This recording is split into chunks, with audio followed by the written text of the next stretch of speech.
NFL.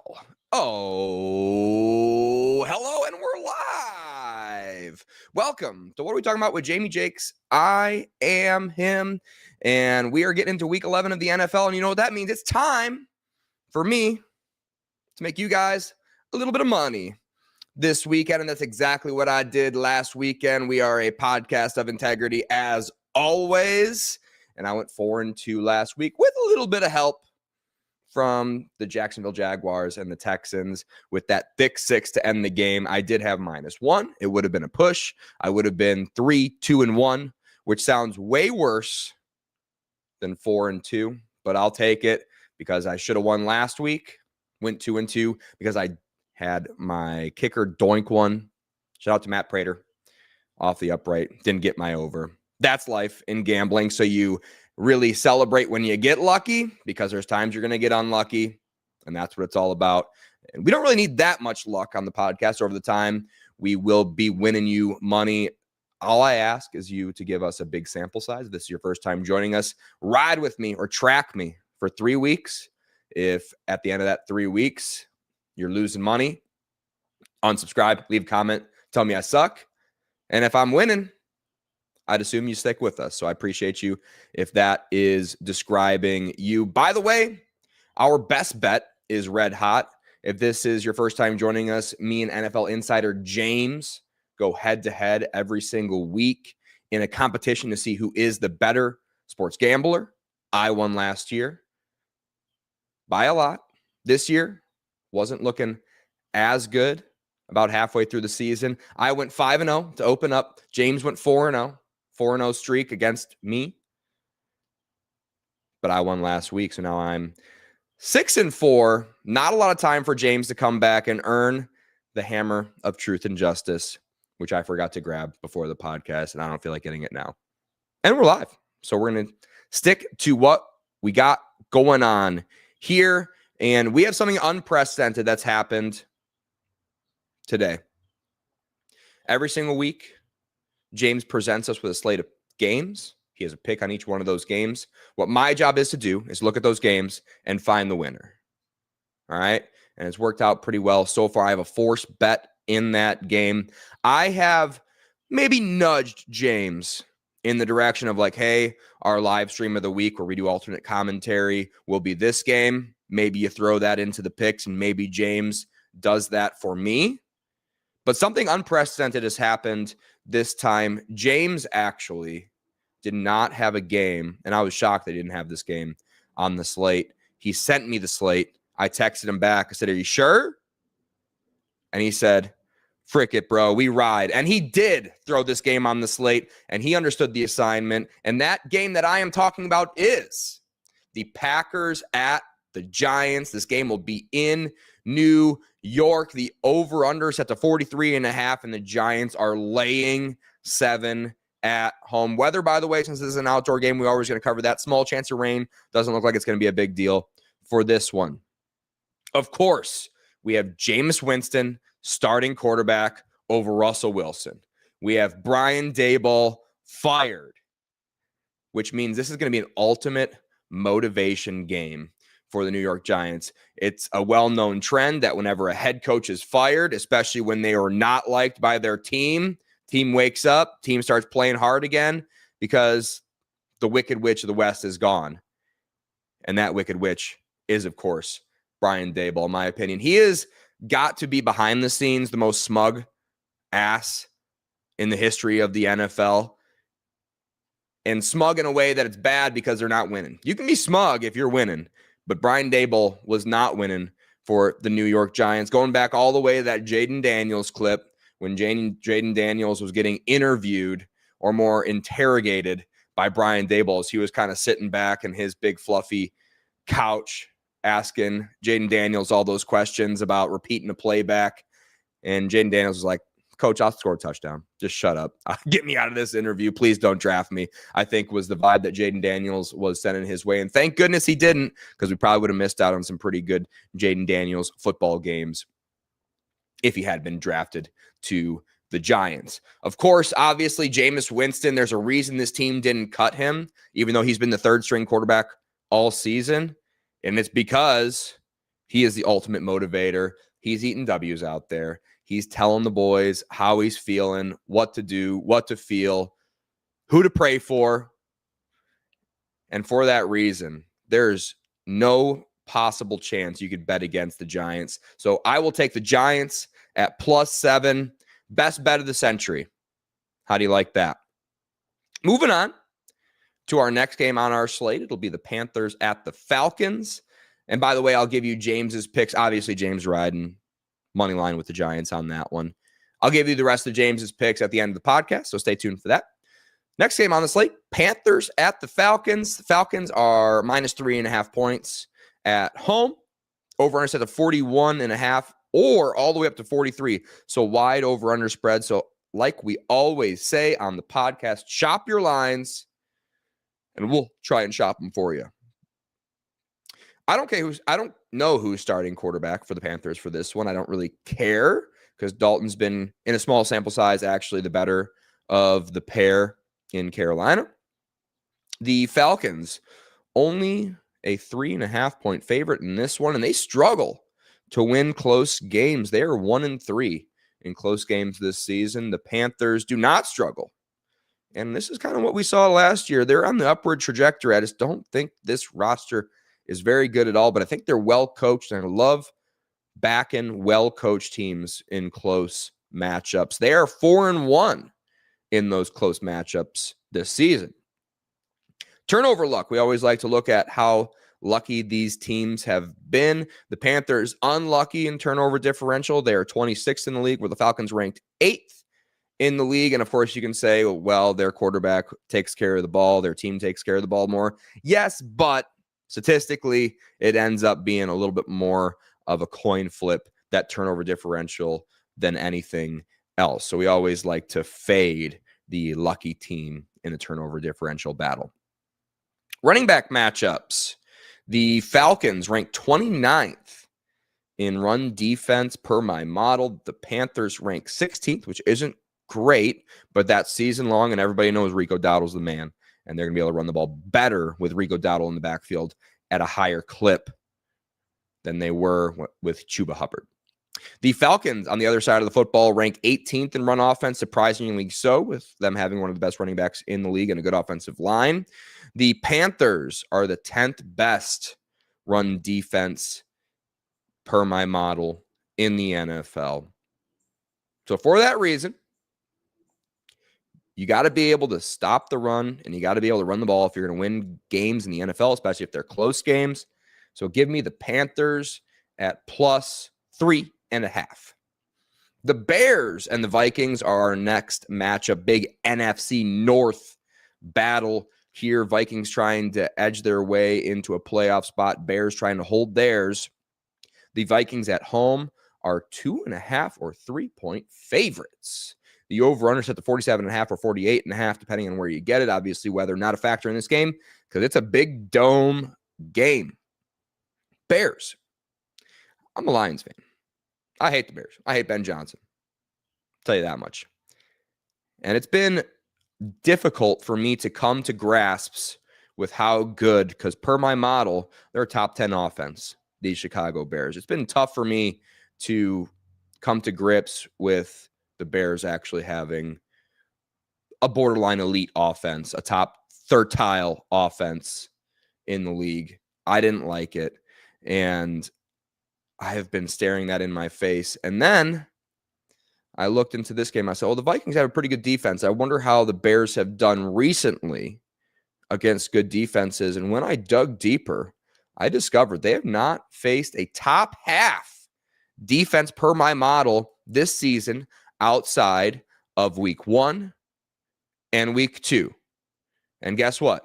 They lost in week 1 and week 2. They're only able to muster 24 and 21 points, respectively. Only 21 points in a blowout game week 2 to the Lions, if you remember well. That game was an absolute rout. The Lions had their starters off the field early in the fourth quarter. And even still, the Bears were only able to muster 21 points against the Lions in that one. Bears, talk about luck, lead the league in turnover differential +14. You got to be really lucky. A lot of balls got to bounce your way to be plus 14 in turnover battle in the NFL. The Vikings, a little bit unlucky, -7 in the turnover differential. And of course, you can say a lot of that had to do with J.J. McCarthy throwing sky balls last week to the opposing team. Fair. But I think it still has a lot to do with luck. J.J. McCarthy, best game was against the Bears and the Lions. The Vikings, massive home field advantage, won in Chicago in week 1. So for that reason, I'm going to ride with J.J. McCarthy. And I'm going to take the Vikings at -2.5. Moving on to our next game on our slate, a medium-sized slate. We're about halfway through. The Chargers at the Jacksonville Jaguars. The Jags are getting 3 points at home. The over-under is at the 43.5 or 44 points. It's a perfect weather game. Again, these games have been such great weather this season. It's been big L's for Big Dome. If you are a Big Dome type of guy, I want every team in a dome. Looking like an idiot so far this season. 78% of the money on the Chargers. The spreads, the money this week, over-under spreads, very even. Very surprising, especially when you consider the NFL had a memo sent out basically saying we're going to start banning these prop bets because it's too easy to rig. So interesting that this week the money is very evenly distributed. Kind of seems like the sports books are a little bit nervous that they can't rig these games anymore. I don't know. Just something I noticed. But this one, we got a big money on one side. 78% of the money on the Chargers spread. The Jags stink at home. Home offense ranks 24th in the NFL per my model. The Chargers are going a long distance, but you know what they're bringing with them, the Chargers? They're bringing that good road D.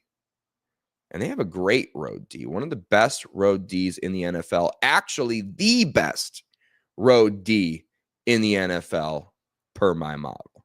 The Jags were able to muster 12 points in Jacksonville against the Seahawks and 7 points against the Rams in Jacksonville. Both of those teams have a similar defense to the Chargers, but not the best defense because the Chargers have the best road D in the NFL, like I already said. So I'm actually going to ride with the money here. I'm going to go against the sports books here, and I'm going to take Chargers at -3. Cover that big spread on the road. Moving on to our next game on our slate, we've got the Chiefs and the Broncos. The Broncos at home getting 3.5 or 4 points, depending on where you get it. Shop your lines. Over-under set to 43.5 or 44.5. Again, big L, big dome, perfect weather game. 76% of the money is on the Chiefs spread in this one. Chiefs are 0-4. They have not won a close game this season, and the way this one is shaping up to be a close game per the 3.5 point line. The Broncos are the second ranked defense in the NFL per my model. The Chiefs have not faced many good defenses. They've faced the Lions, where they put up 30 points, but everybody knows that game was rigged. They didn't have a single holding call on Aiden Hutchinson, the best pass rusher in the NFL. Didn't give up a single hold to him, didn't give up a single penalty that whole game. So we knew the fix was in. That line was stinky from the beginning, and we saw what happened when Chiefs got another one because they couldn't win enough games early on in the season, and they got to stay in the playoff hunt for TV ratings, of course, even though the Lions are good for TV ratings. Either way, Broncos are a great defense, and the Chiefs have not really faced very many good Ds this season. I am a little bit worried about the Broncos and how they might be cheated out of this one with that 4-point spread at home. Maybe the referees can thread that needle, get the Chiefs the win, but keep this game close. That's why they make the big bucks, right? From the mafiosos. They can make the games look fair without actually being fair if the fix is in. But if the fix is in, then this line would indicate that, and they wouldn't have most of the money on the Chiefs. It would actually be in the opposite direction. Most money would be on the Broncos because the Vegas would put out a bad looking line. So if you are a conspiratorial minded person like I am, you actually kind of like that the Chiefs are getting money per the sports books this week. Chiefs cannot stop the run. They're 23rd ranked in run D per my model, which is what the Broncos do best on offense. Of course, they just lost J.K. Dobbins, but they have a great backup in R.J. Harvey. The Chiefs' offense is good, but the Broncos have gone up against the Colts and held them to 29, which is actually kind of good for the Colts' sake this season. So I'm going to bet against the public. I'm going to bet with the sports books this week, and I'm going to take the Broncos at home getting 4 points. And this is my last game on our slate. This is a scriptwriter special for you. The Lions are at the Eagles. The Eagles are 2.5-point favorites at home. The over-runners at the 46.5 or 47 points. It's a pretty decent weather game, we think. 78% of the money is on the Lions spread, which I would be worried about if I'm cheering for the Lions, which I will be. But Lions hammered the sports books last week. They were bet on by 95% of the money, covered with ease against the Washington Commanders. So sports books can get hammered by these teams if you let them. The Eagles coming off of a win on Monday night. So, of course, they get short rest, which you like to see if you're back in the Lions and Dan Campbell, especially when Dan Campbell is now calling plays for the Detroit Lions. And that's something that I love being a Lions fan because I don't even want to panic. Johnny Mo, one of the top scoring offenses in the league this season. He's been pretty good. Obviously had one of his worst games calling a game against the Vikings. Pretty clear to see what was going on there and the lack of creativity, not attacking the middle of the field. So Dan Campbell said, give me those headphones, give me that play sheet, give me my readers, and let me call some plays. Let me throw some balls to J-Mo over the middle, because if J-Mo catches a ball over the middle with a little bit of separation, he could be gone in the blink of an eye, and the offense operated much better against the Commanders, who have one of the worst defenses in the league per my model. Much worse defense now after they play the Lions, which will happen to a lot of people. A lot of turmoil and controversy going on in the Philadelphia Eagles locker room. Of course, A.J. Brown on stream, on Twitch, playing new Call of Duty Black Ops 7, said, hey, if you got me in fantasy, I apologize. Trade me away, cut me, get rid of me, because they ain't using me, and my offensive coordinator should be fired. That's what he said. Script writers wanted the Eagles to win last week. It was pretty clear because they ran that flagrant offside on 3rd and short for the tush-push situation. Didn't get called, which, a lot of referees will say it's an easy call to make. I don't think so. I think it's a difficult call to make. I think it's pretty easy. Is what I would tell those referees in the NFL. So I think they set that up. Conspiratorial-minded Jamie. I think they set that up so that the Lions would have a chance to win this one against the Philadelphia Eagles on the road on Sunday night in front of all of us, because Lions are good for ratings. They actually pulled a better TV rating than the Philadelphia Eagles last season. Philadelphia Eagles ended up winning the damn Super Bowl. So the referees, the NFL doesn't like that. They want those ratings. So in my opinion, I think the script writers are going to be on the Lions side for this one on Sunday night. But if you look at it purely on paper, the Lions are a much better team offensively, defensively, and trajectory-wise. Locker room's feeling good. Their number 2 receiver on their team just had his first big game of the season, and he didn't even go on Twitch and say that Johnny Morton should be fired. So that's got to be a big plus for the Lions. And you know what's the biggest plus for the Lions is that the Philadelphia Eagles are going to trot out at least two white defensive backs, and you're expecting those white defensive backs to cover Jameson Williams and Amon-Ra St. Brown and run down Jahmyr Gibbs. Good luck, honks over there in Philadelphia. This is a WTF game. Wrong team favored. So give me the Lions on the road plus 2.5 points. Our live stream alternate commentary game of the week.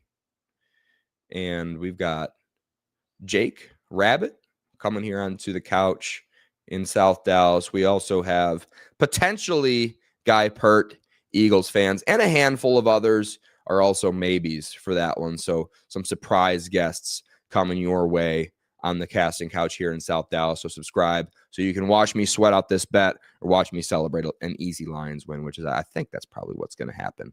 If I had to guess, the referees will be on our side. Which brings us to the part of the show where I reveal James's picks. Of course, James had the Giants. And he took the money line on the Giants. And I'm going to go ahead and just say that that's going to be our best bet of the week, which has been red hot. Will be Giants plus 7. Now, James, he's a big college bettor, and he loves betting the money line of these games, which is tantalizing. I get it. But I will always recommend mathematics-wise, when you're giving up that many points to the spread, the sports books, the greedy sports books, they really cheat you out of the money when you bet those money lines. And the games aren't as erratic as they are in college. So it's virtually impossible to win in the long run betting money lines in the NFL. Now, James is one of the best sports gamblers and NFL insider. He's one of the best sports gamblers in the world. So he can kind of get away with it. But math-wise, it's just a really not a smart decision. So I always recommend against betting the money lines. Never, ever, ever bet a parlay unless you're like, if you buy a lottery ticket, right? You go play the Texas lottery, go play Mega Millions, go play the Powerball. That's what you're doing if you're betting these parlays, because the sports books will cheat you and rob you and steal from you the amount of vig they take secretly when you get these big parlays going. They should really be paying out 5x, 10x in a lot of these situations for these big parlays. And it's the biggest money maker for them. So what does that tell you? Just play spreads, just play overrunners. And it is just as exciting. And it's a lot less like gambling and a lot more like just, if you follow me, I'm not gonna make any financial statements on this podcast, but some people call me the Tesla of sports gambling. I'll tell you that much. Okay. All right. Moving on to James's picks.